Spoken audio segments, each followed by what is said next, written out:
தமிழக அரசு அறிக்கை அளிக்காத நிலையில் மத்திய அரசு வறட்சி நிவாரணம் வழங்கவில்லை என கூறுவது அர்த்தமற்றது என மத்திய இணையமைச்சர் பொன் ராதாகிருஷ்ணன் தெரிவித்துள்ளார். இந்த வறட்சியிலிருந்து நம்ம மக்களை காப்பாற்ற வேண்டியது அரசாங்கத்துடைய கடமை. அரசாங்கம் எப்ப களத்தில் இறங்கியிருக்கணும்?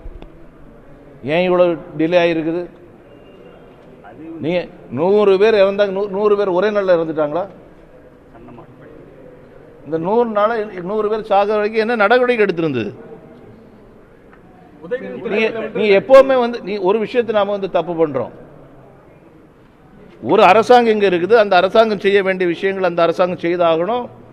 அதுக்கு மேல முடியலன்னு சொன்னா மாநில அரசாங்கத்துக்கு முடியலன்னு சொன்னா மத்திய அரசாங்கத்துக்கு போகணும். நீ எடுத்த எடுப்பிலே நீங்க என்ன பண்றீங்கன்னு சொன்னா மத்திய அரசாங்கம்